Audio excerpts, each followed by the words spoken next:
Jenni Ivins. I'm an artist and writer and the creator of my Drawing Children's Stories exhibition. This exhibition started at Port Fairy when Joe Blarney from Blarney Books and Art invited me to bring my quirky drawings to the South Coast community. She said the books, because it's going to be an exhibition at a bookshop, which is also an art gallery, the works had to be on a literary theme. So I thought, mind drawing children's stories. So some of the works were made in public. This one here, over the following year, this one was made at the Cardinia Cultural Centre when they had a show of Red Riding Hood. You can probably guess by looking at what's in it. I haven't actually titled the works in the exhibition because I want people to be able to guess them for themselves. This one was made at Barringer in Upwey. That one I think was the City of Casey, as might have been that one. Then I've tried to address children's stories of new times, but also some very old classic ones. And on this exhibition we've got little labels which have got things you can find in the picture. Always there's a four-leaf clover because that's my trademark.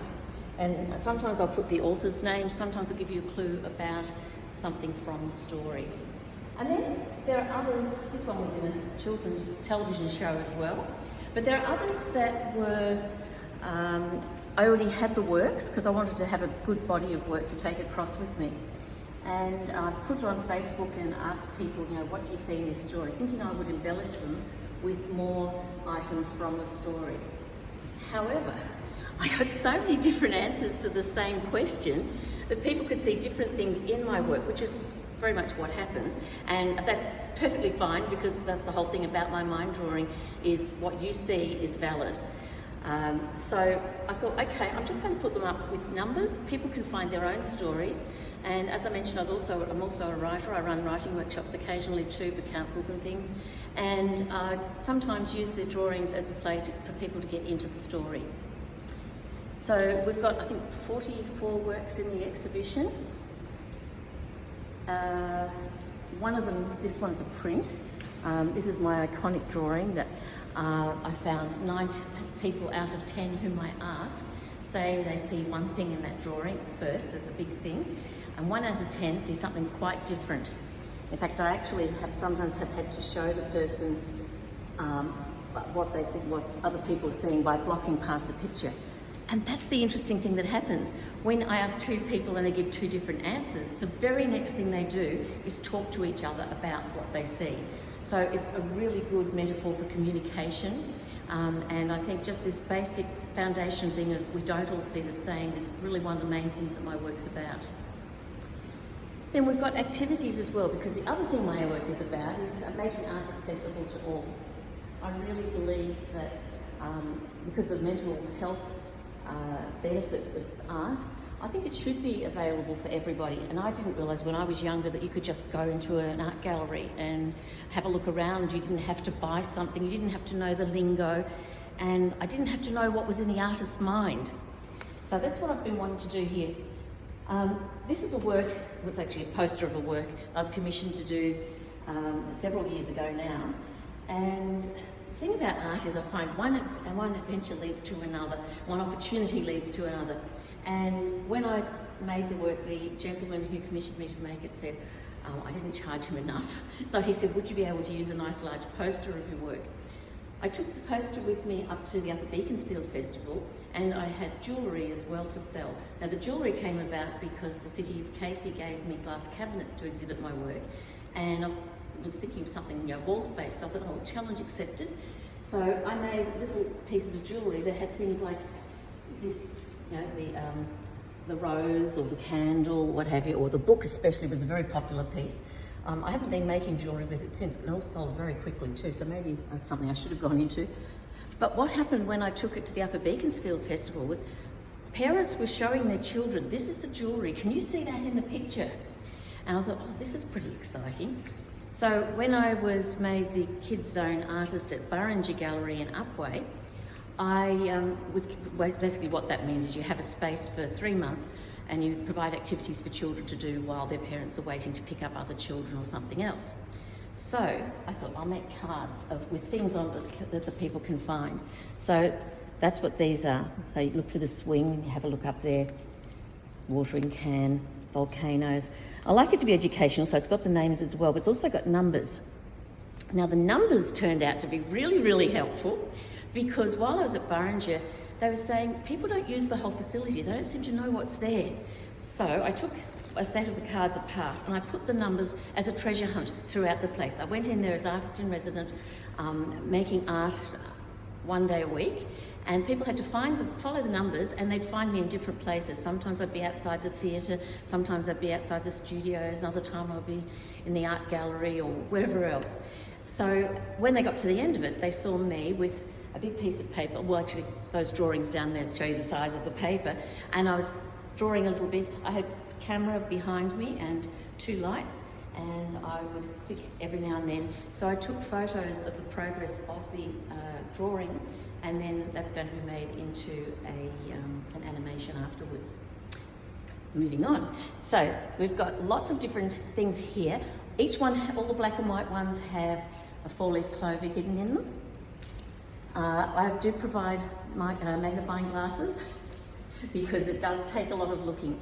And in fact, the first exhibition I had, a lady stayed at the exhibition for 2 hours that I know of. I had to go after that because I was in a theatre production and I had to leave. But she said, Jenny, you've really got to make a book. So I've had a lot of requests for a book. So I have made a book, which has the 4-leaf clover in each picture. It's also one you can colour in. And I've left a couple of pages where you can make your own drawings. Because the other thing that happened while I was at Burringer, if we swing around to this wall now, accompanying this exhibition are community collaborative drawings. These were made in the different places that I was making art prior to the exhibition, and there was also one made at Port Ferry, where the exhibition opened originally and the whole tour opened. So people were saying to me, I want to be able to draw too, so I thought, why not? Which is why I brought the paper in. And then that was really exciting because people were saying, so someone on the other side of the state of Victoria is going to see my work.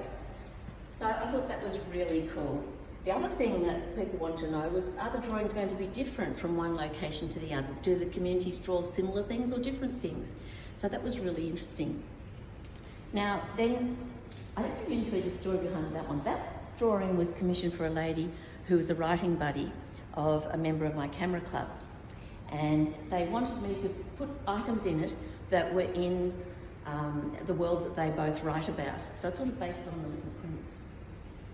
When the lady was ill, which is why I was asked to, that he wanted to give it as a gift, she survived the illness. And anyway, the guy who commissioned it, he later on became ill too. Nothing related to that. He was a vegetarian, and I don't know if he wants to be telling this, but anyway, he got hospital help and he's now doing very well as a vegetarian. But anyway, I made another drawing, this one here. This is a poster of the drawing, but I won't tell you what it's based on. It is a fairy tale, and I went to the original version of it, not the Disney one. But there are lots of things hidden in that. Anyway, so she wanted a picture to be able to give him, so I made a print of this one because the original had to go with the exhibition. And so the poetry of it, I made one for him as well, and for her as well, because I thought it's nice for both of them to have copies of both pictures.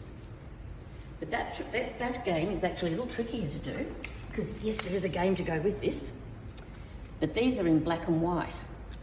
So it's a little bit harder to tell where the things are. And I do tend to leave my drawings in black and white because I don't want to tell people to look one side of a line rather than another. And this one, what was I going to say about that? Oh, it was made using pictures from the lady that one was commissioned for. So here are photographs that I used as reference photos for doing the picture. And I was really most interested in the octopus, the way it was sitting. You can't see it so well in the colour here, but you'll notice on the big picture how the octopus was sitting on the floor of the ocean. Well, it was in Western Port Bay, actually, around Balnarring Way, I think, under the pier. Then we have, to go with the exhibition, because this is a touring exhibition which I've funded myself mostly, although I did get a grant for one of the stops from the city of, the Shire of Cardinia. But I've got books that I've mentioned are going with it. So you can see, you can colour them in, you can look for the four-leaf clover, and here's one where it's interactive, you can draw your own things. And this one, you can actually finish the picture your own way. These two are both the same picture, and I accidentally put 2 four-leaf clovers in this one. I didn't realise till the gentleman told me where, oh, I found it. And I thought, oh, that's not where I thought it was. So sometimes I draw the clover back out again, particularly if I colour them. So now I put the four-leaf clover in at the end when I sign it. We also have cards that go with the exhibition. There's a whole range. Not all of the pictures, I think most of the pictures are in the exhibition, but the 1 or 2 that are not. This one's one of my favourite ones. Oh, we'll see that when we go out to the front. That was actually done by Cheryl Clark, who's an Australian writer. It was an Aussie Nibbles book. Here we have a small one of that big poster. Obviously it's not the original because the original was commissioned, but I've had a lot of people who've wanted copies of it for themselves, so I printed a few up. This one was an unusual one because I did it by applying the paint, watercolour paint first and then drawing into it. I don't normally work that way. Normally, as I say, it's just a 0.1 drafting pen straight onto the paper. The commissioned one, I drew the picture first and then coloured it in, again with watercolour. Down here we have some double pictures in the one frame.